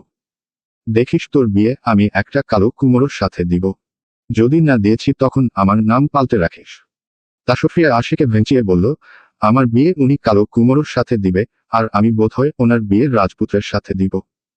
তোর বিয়ে আমি পচা আলুর সাথে দিব। আরশি আর তাসফিয়ার কথা কাটাকাটির মধ্যেই তাসলিমা বেগম ঘরে ঢুকলেন। কি হয়েছে তোদের? পড়াশোনা করছিস নাকি যুদ্ধ? নিচ থেকে তোদের চিৎকার শুনে এখানে আসলাম। পুরো বাড়িটাকে মাথায় তুলে রেখেছিস। এই রাত বিরেতে এমন ঝগড়াঝাটি করলে আশেপাশের লোকজন কি ভাববে? আরশি বিছানা থেকে নেমে গিয়ে তাসলিমা বেগমের পাশে দাঁড়ালো। মেজো মা, তোমার মেয়েকে বিয়ে দিয়ে দাও তো। তাসফিয়া আরশির কথা শুনে মুখ ভেঙিয়ে বলল, মেজো মা, তোমার মেয়েকে বিয়ে দিয়ে দাও তো। দেখো মেজো মা, তোমার সামনে বসে কেমন ভেঙচিয়ে কথা বলছে। তাসলিমা বেগম মেয়েকে ধমক দিয়ে বললেন, এই তাসু, ওর সাথে এমন করছিস কেন? হ্যাঁ হ্যাঁ, আমাকেই ধমকাও। সব দোষ তো আমার। ভালোই। একবার বিয়ে করে বাড়ি থেকে যায় না, তখন আর এ বাড়িতে ফিরে আসবো না। তখন তুমি থেকে তোমার আদরের আরশিকে নিয়ে। এটা বলেই তাসফিয়া তার বই খাতা নিয়ে জোরে জোরে পা ফেলে আরশির রুম থেকে বেরিয়ে গেল। তাসলিমা বেগম তাসফিয়ার চলে যাওয়ার দিকে তাকিয়ে মুচকি হাসলেন। তাসফিয়া বরাবরই একটু ঝগড়ুটে মেয়ে, সেটা সবাই জানে। কিন্তু মনের দিক থেকে তাসফিয়া অনেক ভালো একটা মেয়ে। এই যে মাত্র আরশির সাথে ঝগড়া করে রুম থেকে চলে গেল, আবার কিছুক্ষণ না যেতেই সব ভুলে আবার আরশির কাছে চলে আসবে। ছোটবেলা থেকেই ও এমন। তাসফিয়া কখনো আরশিকে নিজের আপন বোনের থেকে কোনো অংশে কম দেখে না। যদিও আফিয়া আর আরশি দুজনেই তার চাচাতো বোন, কিন্তু তবুও তাসফিয়া আফিয়ার থেকে আরশিকে বেশি ভালোবাসে। তাদের মধ্যে যেমন ভালোবাসা, তেমনি আবার ঝামেলা। কিন্তু ঝামেলা স্থায়িত্ব বেশি হলে 1 ঘন্টা, তারপর আবার দুজনে এমন ভাবে মিশে যায়, দেখে বোঝার কোনো উপায় থাকে না যে কিছুক্ষণ আগে তাদের মধ্যে কিছু হয়েছে। ছোটবেলা থেকেই দুজনে এমন। তাসলিমা বেগম সহ বাড়ির সকলে ওদের এই ঝগড়া দেখতে দেখতে এখনো অভ্যস্ত। তাই ওদের মাঝে ঝগড়া বা কথা কাটাকাটি হলে কেউই মিলিয়ে দিতে আসে না। কারণ সবাই জানে, এখন ঝগড়া হলে 2 মিনিট পরে ওরা নিজেরাই আবার মিলে মিশে যাবে। তাই তাসলিমা বেগম তাসফিয়ার চলে যাওয়া নিয়ে অতটা মাথা ঘামালেন না। তাসফিয়ার চলে যাওয়ার পর তাসলিমা বেগম আরশি, আফিয়া আর ফাহিমকে বই খাতা গুছিয়ে রেখে খেতে আসতে বললেন। কারণ আজিজ শিকদার আর আলতাফ শিকদার বাড়িতে এসে গেছেন। তারা সকলে একসাথেই রাতের খাবার খাবেন। বাড়িতে যেদিন সকলে থাকে সেদিন সকলে একসাথেই খাবার খায়। আজিজ শিকদার আর আলতাফ শিকদার রাত 9টা সাড়ে 9টার মধ্যেই অফিস বাড়িতে চলে আসে। ইহসাক শিকদার আর আহসান শিকদার বেশিরভাগ সময় এই ব্যবসার নানা কাজে শহরের বাহিরে থাকেন। আর অভ্র, সে তো যখন ইচ্ছে বাড়িতে আসে। প্রথম এ নিয়ে বাড়িতে প্রচুর ঝামেলা হতো। এখন যদিও আগের মতো তেমন একটা হয় না, তবুও আজিজ শিকদার সুযোগ পেলে এ নিয়ে তাকে কথা শোনাতে ছাড়েন না। ডাইনিং টেবিলে বসে বাড়িতে উপস্থিত সকলের রাতের খাবার খাচ্ছে। সকলের খাবার খাওয়ার মাঝখানেই ফাহিম বলে উঠল, শিয়া, কি হয়েছে তোমার? খাবার খাচ্ছ না কেন? ফাহিমের কথা শুনে বাড়ির সকলে খাবার খাওয়া বন্ধ করে আরশির দিকে তাকালো। সকলকে এভাবে নিজের দিকে তাকাতে দেখে আরশি কিছুটা থতমত খেল। আজিজ শিকদার আরশির মাথায় হাত বুলিয়ে বললেন, কি হয়েছে মামুনি? কিছু নিয়ে চিন্তিত নাকি? খাবার খাচ্ছ না কেন? আরশি আমতা আমতা করে বলল, না বড় বাবা, তেমন কিছু না, আজকে আসলে খেতে ইচ্ছে করছে না। আরশির কথা শুনে তাসলিমা বেগম বললেন, তোর আবার কবে খেতে ইচ্ছে করেছিল শুনি? আয় তো এদিকে আয়, আমি খাই অয়ে দিচ্ছি। তাসলিমা বেগমের কথা শুনে আরশি একছুটে গিয়ে তার পাশে বসল। তাসফিয়া এটা দেখে একটু অভিমানী সুরে বলল, বড় বাবা, আমারও খেতে ইচ্ছে করছে না বুঝলে। তাসলিমা বেগম তাসফিয়ার পাশেই বসেছিলেন। তিনি তাসফিয়ার কান টেনে বললেন, নাটক বাদ দিয়ে বললেই তো পারিস খাইয়ে দেওয়ার কথা। মা ছাড়ো, কানটা ছিঁড়ে নিবে নাকি? হ্যাঁ, চল এদিকে ঘুরে বসো, দুজনকেও খাইয়ে দিচ্ছি। তাসফিয়া তাসলিমা বেগমের কথা মতো তার দিকে ঘুরে বসল। আর তাসলিমা বেগম ও তার দুই মেয়েকে একসাথে খাইয়ে দিতে লাগলো। বাড়ির সবাই এটা দেখে মুচকি হেসে আবারও নিজেদের খাওয়ার দিকে মনোযোগ দিল। সকলে একসাথে খাওয়া শেষ করে যে যার রুমে চলে গেল। আরশি নিজের রুমে যাওয়ার আগে আরও একবার সদর দরজার দিকে তাকালো। খেতে বসা থেকে শুরু করে যাবৎ প্রায় 10-20 বার সে সদর দরজার দিকে তাকিয়েছে, কখন অভ্র আসবে এই ভেবে। এখন রাত প্রায় 10টা। অভ্র এখনো বাড়িতে ফেরেনি। তাসফিয়া সিঁড়িতে উঠতে নিলেই দেখতে পেল আরশি এখনো সদর দরজার দিকে তাকিয়ে আছে। আরশি! হঠাৎ তাসফিয়ার ডাক শুনে আরশি চমকে উঠল। তাসু, তু বল, রুমে যাবি না? হ্যাঁ, যাব তো, চল। এটা বলেই আরশি তাসফিয়ার সাথে নিজের রুমে যাওয়ার জন্য পা বাড়ালো। শিকদার বাড়ির সকলের রুম নিচতলায় হলেও আরশি, তাসফিয়া আর অভ্রের রুম ওপর তলায়। কিছুদিনের মধ্যে আফিয়া আর ফাহিমের রুমও ওপর তলায় দেওয়া হবে। আহসান শিকদার যেহেতু বেশিরভাগ সময় এই ব্যবসার কাজে অন্য জায়গায় থাকেন, তাই ফাহিম আর আফিয়ার রাতে ফাহিমা বেগমের সাথেই ঘুমায়। সিঁড়ি দিয়ে ওঠার পরে প্রথম রুমটা তাসফিয়ার, তারপরেরটা আশির, আর আশির রুমের সামনের দিকের রুমটাই অভ্রের। অভ্রের রুমে পাশে আরো একটা রুম আছে, যেটা সবসময় তালাবন্ধ থাকে। যেই রুমে আগে আজিজ শিকদারের ছেলে থাকত, কিন্তু তার আর তার স্ত্রীর ডিভোর্স হওয়ার পরে রুমটা তিনি বরাবরের মতো বন্ধ করে দেন। তাসফিয়া নিজের রুমে টুকতে টুকতে আরশির দিকে তাকিয়ে বলে, গিয়ে তাড়াতাড়ি ঘুমিয়ে পড়িস আরশি। ভাইয়ার আসতে হয়তো অনেক দেরি হবে। তুই কালকে সকালে তাকে ধন্যবাদ জানিয়ে দিস। এখন গিয়ে ঘুমা, না হলে কালকে আবার কলেজে যেতে পারবি না। আরশি তাসফিয়ার কথায় মাথা নাড়িয়ে নিজের রুমে ঢুকল। রুমে ঢুকেই সে তার বিছানায় গা এলিয়ে দিল। বিছানায় এপাশ ওপাশ করে শোয়ার পরেও আজকে তার চোখে ঘুম ধরা দিচ্ছে না। কখন অভ্র আসবে, আর কখন সে তাকে তার উপহার আর চিঠির জন্য ধন্যবাদ দিবে, এই ভাবনায় তার চোখে ঘুম আসছে না। রাত 12:30টার দিকে বাইক থামার শব্দে আরশির ঘুম ভেঙে গেল। সে বুঝতে পারল অভ্র এসেছে। বালিশের পাশ হাতড়ে সে তার ফোনটা হাতে নিল। ফোন অন করতেই দেখতে পেল দুপুর 12:36 বাজে। এই সময়ে বাড়ির সবাই এই গভীর ঘুমে মগ্ন থাকে। যেহেতু তার উপন্যাস পড়ার স্বভাব, তাই এইটুকু রাত জাগা তার কাছে কোনো ব্যাপারই না। কিন্তু তখন কিভাবে যে অভ্রের কথা ভাবতে ভাবতে তার চোখ লেগে গিয়েছিল সেটাই সে বুঝতে পারল না। সে একবার ভাবল এখনই গিয়ে অভ্রকে উপহার আর চিঠির জন্য ধন্যবাদ জানিয়ে আসবে। আবার মুহূর্তেই সিদ্ধান্ত পাল্টাল, ভাবল অভ্র মাত্র বাসায় এসেছে, তাই ফ্রেশ হয়ে নিক, তারপরই না তাকে গিয়ে ধন্যবাদ জানিয়ে আসবে। যেই ভাবা সেই কাজ। আরশি চুটি করে বিছানায় শুয়ে রইল অভ্রের ফ্রেশ হওয়ার অপেক্ষায়। রাত প্রায় 1টা। অভ্র বাড়িতে ফিরেছে প্রায় আধা ঘন্টা হয়ে গেছে। অভ্রের কাছে বাড়ির সদর দরজার চাবি অনেক আগে থেকেই আছে, তাই বাড়িতে প্রবেশ করার জন্য তার কাউকে ঘুম থেকে জাগানোর প্রয়োজন হয় না। প্রথম যখন অভ্র বাড়িতে দেরি করে ফিরত, তখন তাসলিমা বেগম তার জন্য খাবার নিয়ে বসে থাকত। কিন্তু অনেক দিন বারণ করার পরে এখন আর তাসলিমা বেগম খাবার নিয়ে অভ্রের জন্য অপেক্ষা করেন না। আরশি নিজের হাতে ফোন নিয়ে বিছানা থেকে নামল। রুমের আলো জ্বালালো না, যদি কেউ জেগে যায় এই ভয়। হাতে নিজের ফোনটা নিয়ে সে গুটি গুটি পায়ে রুম থেকে বেরোলো। রুম থেকে বেরোতেই সে দেখতে পেল অভ্রের রুমের লাইট এখনো জ্বালানো। মানে অভ্র এখনো ঘুমায়নি। আরশি নিজের বুকে ফু দিয়ে ধীরে ধীরে অভ্রের রুমের দিকে এগিয়ে গেল। অভ্র প্রোগ্রাম থেকে ফিরে মাত্রই গোসল সেরে ওয়াশরুম থেকে বের হয়েছে। পরনে তার ট্রাউজার আর ঢিলেঢালা একটা গেঞ্জি। হঠাৎ দরজার দিকে চোখ যেতেই সে দরজার বাইরে কারো উপস্থিতি টের পেল। সে ধীর পায়ে দরজার দিকে এগিয়ে গিয়েই হুট করে দরজাটা খুলে দিল। তারপর আর কি, যেটা হওয়ার কথা ছিল না সেটাই হলো। আরশি দরজার পাশেই দাঁড়িয়েছিল।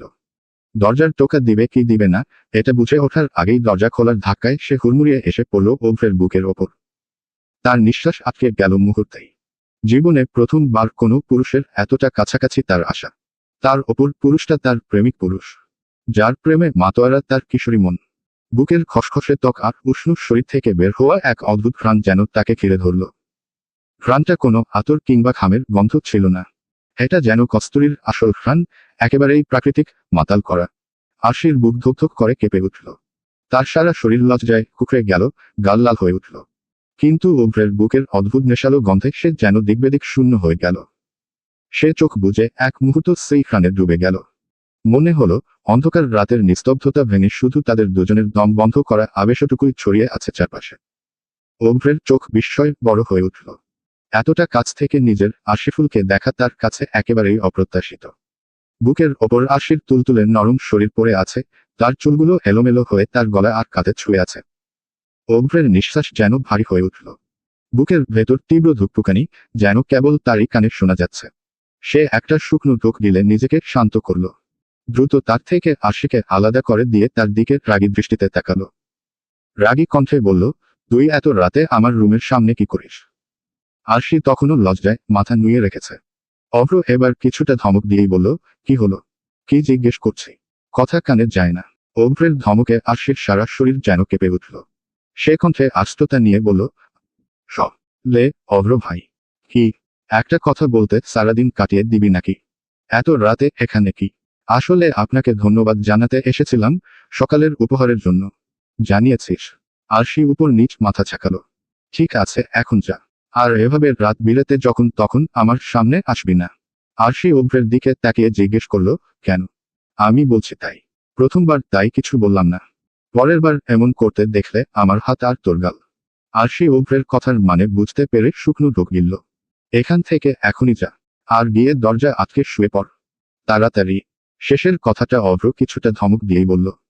অভ্রের কথা শেষ হতে না হতেই আরশি এক দৌড়ে নিজের রুমে ঢুকে দরজা বন্ধ করে দিল।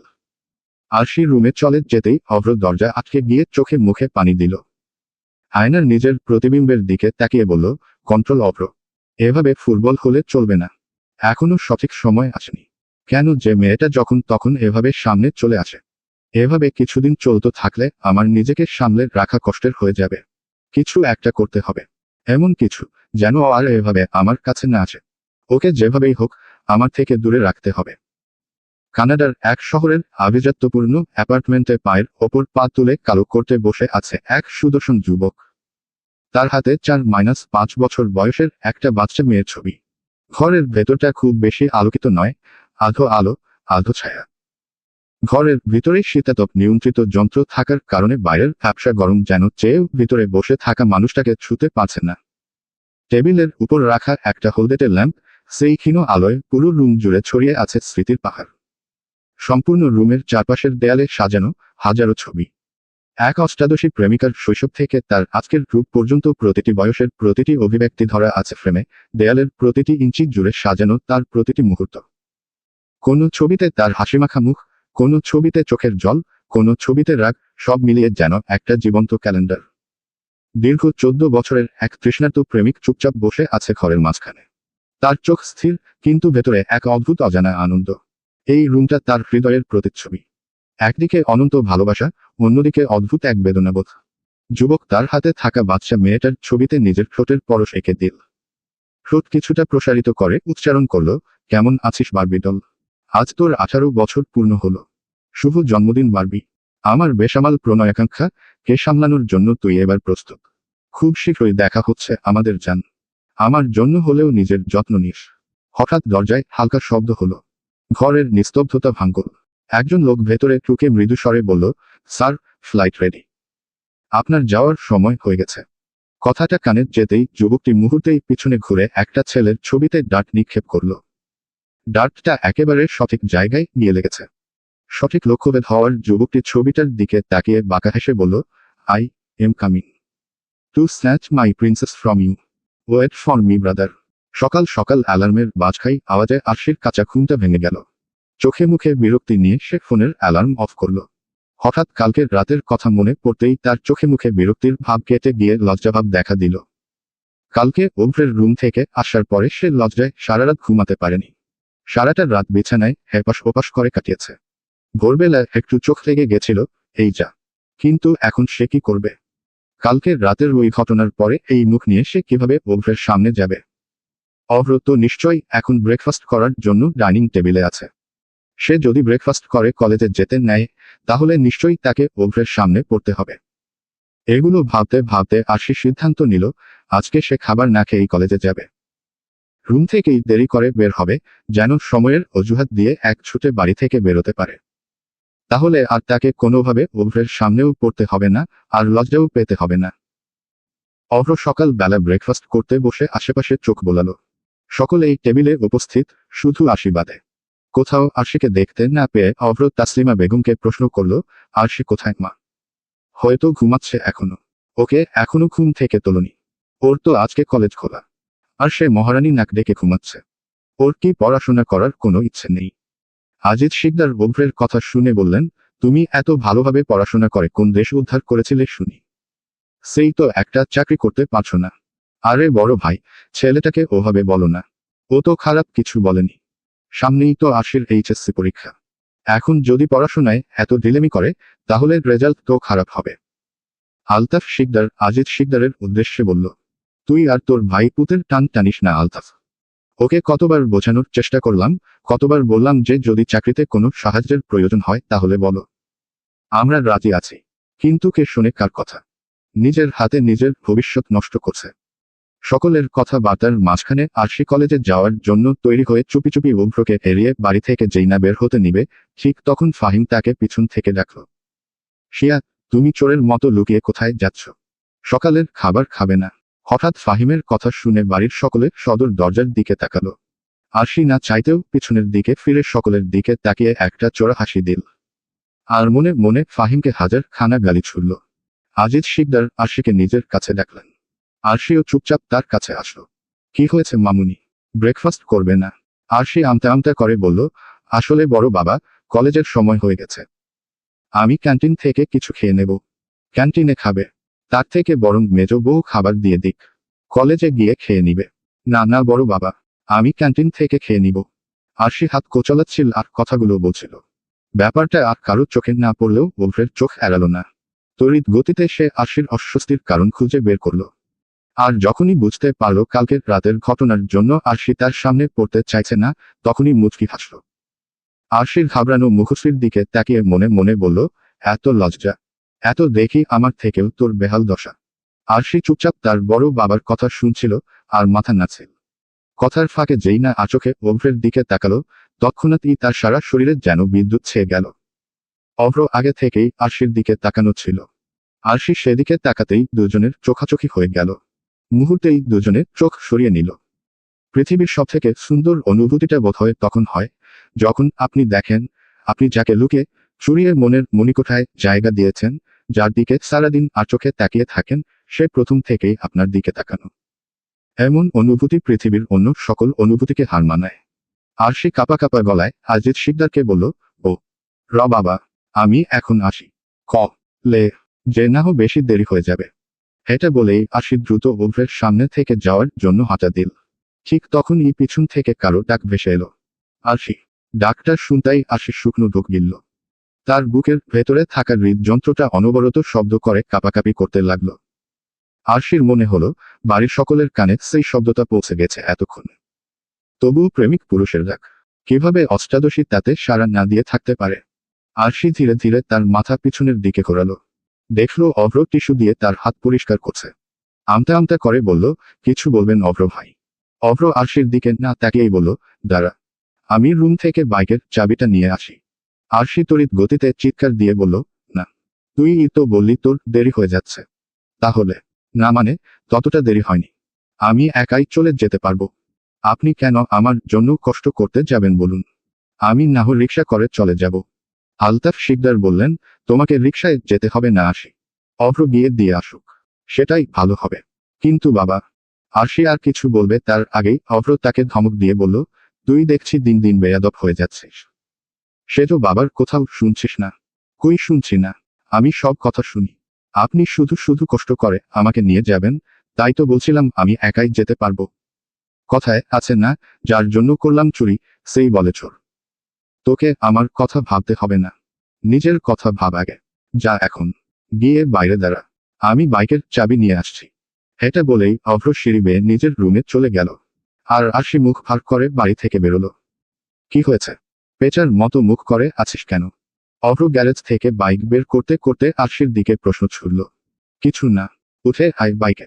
আরশি অভ্রের কথা শুনে তার দিকে হাত বাড়িয়ে বলল, নিন ধরুন। অভ্র কপাল কুঁচকে বলল, কি? আরে হাতটা ধরুন। না হলে একলা উঠবো কিভাবে? বাইকে উঠতেও দোকলা লাগে। আমার বাইকে ওঠার অভ্যেস নেই। এখন থেকে করে নে। কথা না বাড়িয়ে আমাকে উঠতে সাহায্য করুন তো। কলেজে যেতে দেরি হয়ে যাবে। ওকে ম্যাডাম আসুন। দেরি হলে তো আবার আপনি আপনার বড় বাবার কাছে আমার নামে নালিশ করবেন। আর আপনার বড় বাবা আমার গর্দান নিবে।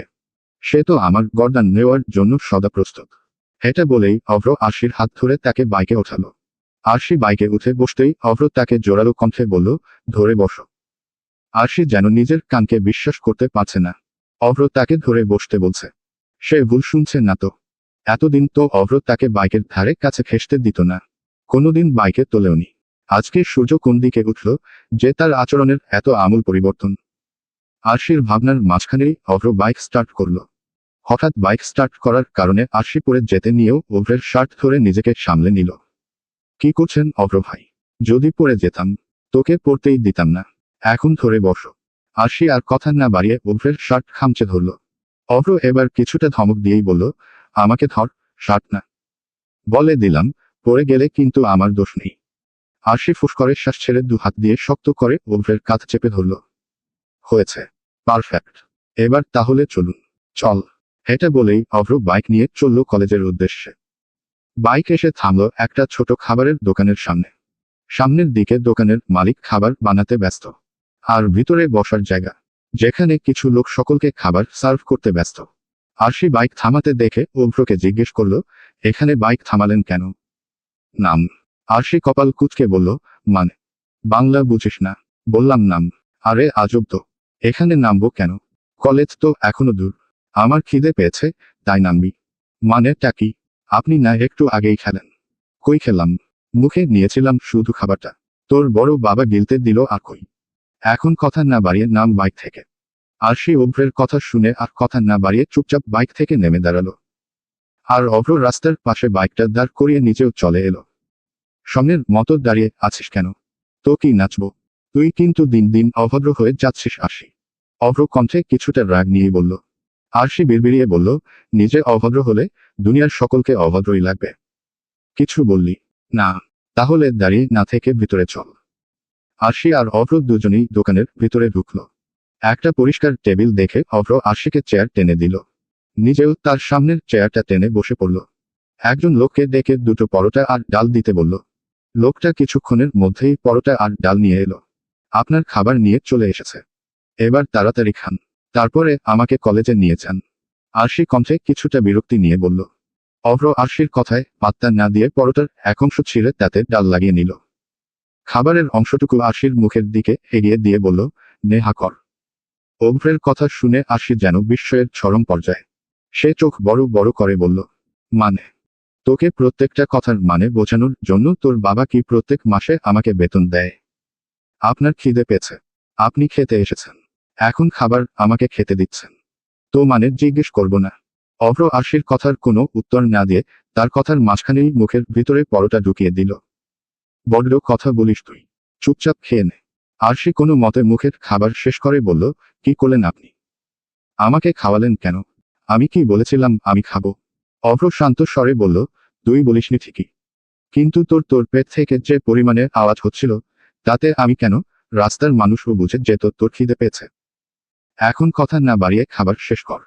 এটা বলেই অভ্র আরশির দিকে পরোটা আর ডালের প্লেট এগিয়ে দিল। আর নিজে ফোন বের করে ফেসবুক স্ক্রল করতে লাগলো। আরশিও বুঝল অভ্রের সাথে কথা না বাড়িয়ে খাবারটা খেয়ে নেওয়াই শ্রেয়। তাই চুপচাপ খেতে শুরু করলো। এমনিতেও তার প্রচণ্ড খিদে পেয়েছিল।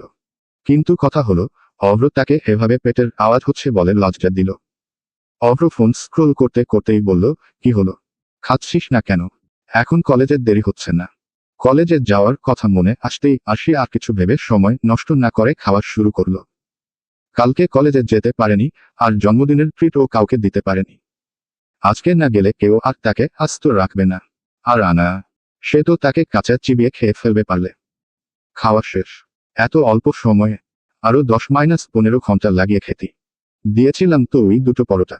এত সময় লাগিয়ে শেষ করলি যেন আস্ত গরু খেলি। দূর, আমিও না। কি যে বলি, নিজে নিজেকে কিভাবেই বা খাবি? মানে মানে বুঝতে হবে না তোকে? খাওয়া শেষ, এবার বাইরে যা। আমি পেমেন্ট করে আসছি। একটু ভালো করে বললে কি হয়?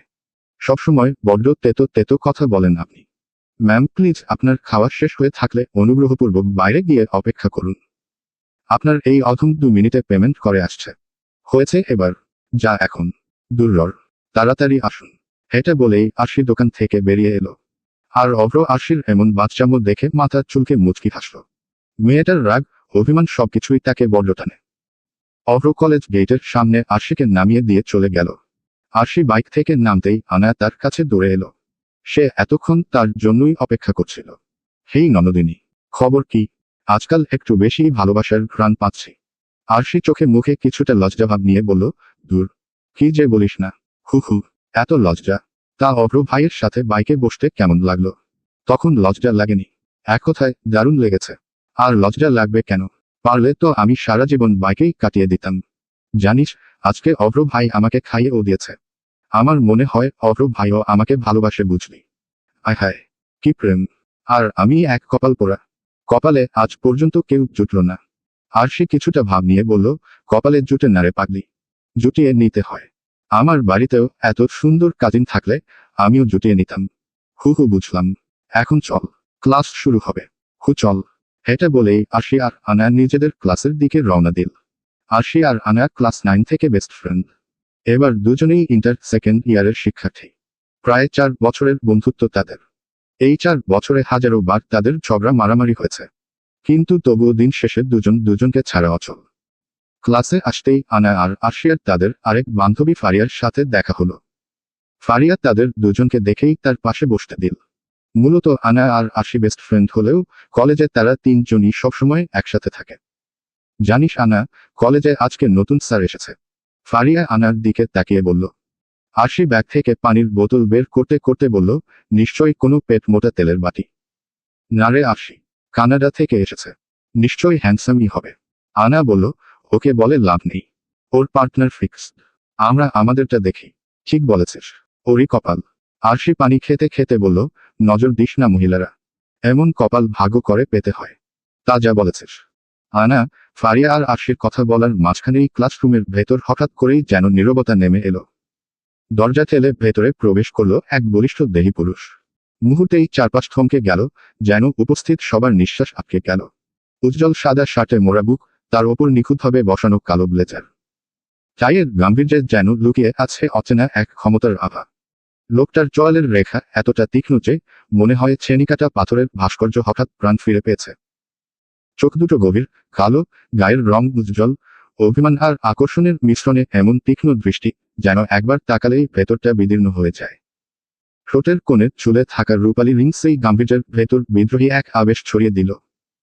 চুলগুলো সযত্নে আঁচড়ানো, তবুও কপালের পাশে এক ফালি এলোমেলো হয়ে পড়েছে, যা তার ব্যক্তিত্বকে আরো জীবন্ত করে তুলছে। হঠাৎ নীরবতা ভেঙে লোকটা তীক্ষ্ণ আওয়াজে বলে উঠল, hello students, I am Adrian Abrar Chowdhury. Your new English professor at this college. You may call me অ্যাড্রোশির। ক্লাসরুমে উপস্থিত সকলের মুখ হা হয়ে গেল। মেয়েদের পাশাপাশি ছেলেরাও হা করে আদ্রকে দেখছিল।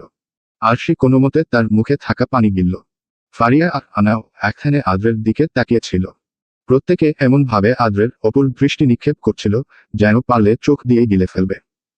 ঠিক তখনই ক্লাসে প্রবেশ করলেন কলেজের প্রধান অধ্যক্ষ। তিনি আদ্রকে দেখে সকলের উদ্দেশ্যে বললেন, ইনি তোমাদের নতুন ইংরেজি শিক্ষক। পুরনো শিক্ষক বদলি হয়ে অন্য কলেজে গিয়েছে, তাই আজ থেকে ইনি তোমাদের ইংরেজি পড়াবে। এটা বলেই তিনি আদ্রের সাথে কিছু কথা বলে ক্লাস থেকে বেরিয়ে গেলেন। প্রধান অধ্যক্ষ ক্লাস থেকে বেরিয়ে যাওয়ার পরে আদ্র আবারও শিক্ষার্থীদের কাছে নতুন করে নিজের পরিচয় দিল। পরিচয় দেওয়ার পরে সে সকলের কাছে জিজ্ঞেস করল তার বিষয়ে তাদের আর কিছু জানার আছে কিনা। সকলের মাঝখান থেকে তখন একটা মেয়ে দাঁড়িয়ে পড়ল। স্যার, আমার একটা প্রশ্ন আছে। আদ্র কণ্ঠে কিছুটা গাম্ভীর্যভাব এনে বলল, বলো। আচ্ছা স্যার, আপনি কি সিঙ্গেল নাকি ম্যারেড? প্রথমে মেয়েটার করা প্রশ্ন শুনে আদ্র কিছুটা অস্বস্তিবোধ করলেও পর মুহূর্তে সকলের দিকে নিজের বাম হাত তুলে ধরে বলল, এনগেল। আদ্রের বাম হাতের অনামিকা আঙুলে একটা রিং, খুব সম্ভবত কারণ নাম লেখা রিংটাতে। আরশি চোখ ছোট ছোট করে লেখাটা বোঝার চেষ্টা করলেও অত ছোট লেখা তার বোধগম্য হল না। আদ্রের কথা শুনে মুহূর্তেই ক্লাসে উপস্থিত সকল মেয়ের চোখ মুখ আধারে ছেয়ে গেল। যদিও আরশি এতে বেজায় খুশি, কারণ আদ্র এনগেজড জানার পরে ফারিয়া আর আনার মুখও শুকিয়ে একটুখানি হয়ে গেছে।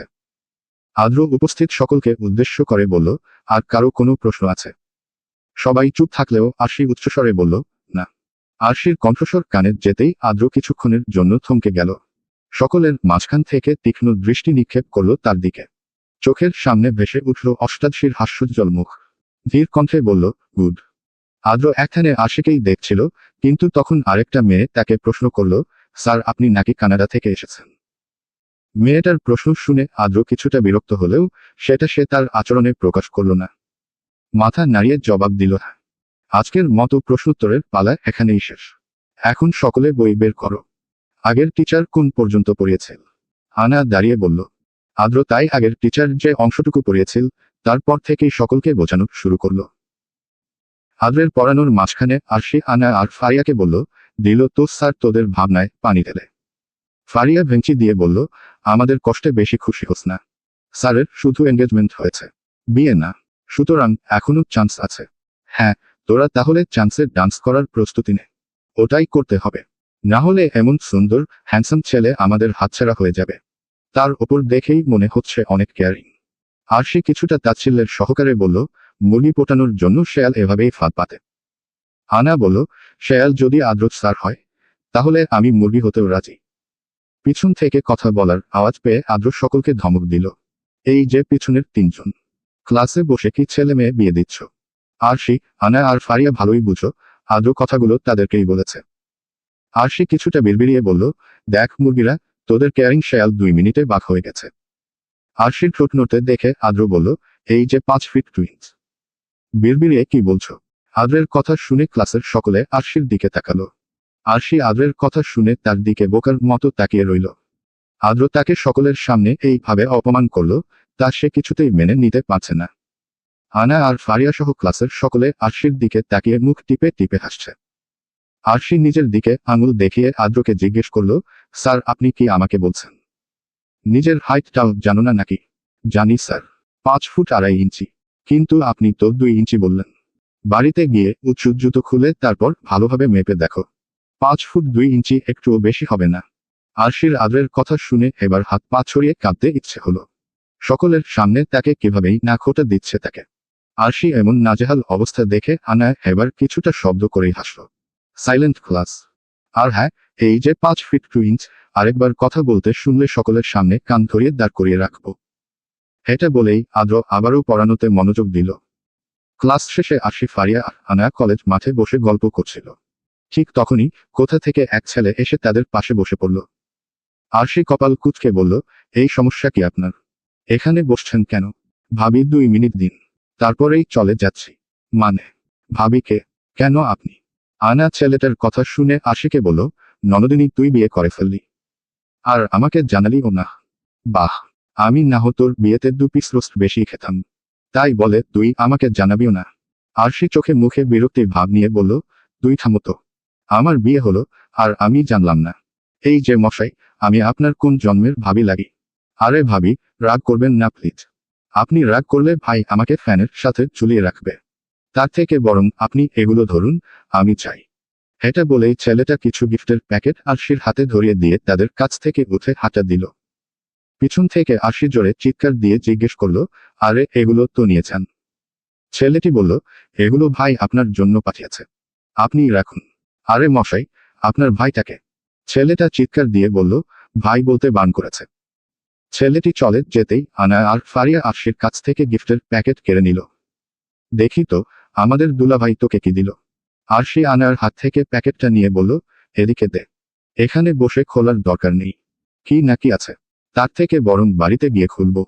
কিন্তু কথা হলো আমার জামাইটাকে। আরশি, আনায়া আর ফারিয়া কথা বলছিল ঠিক তখনই সেখানে আদ্র আসলো।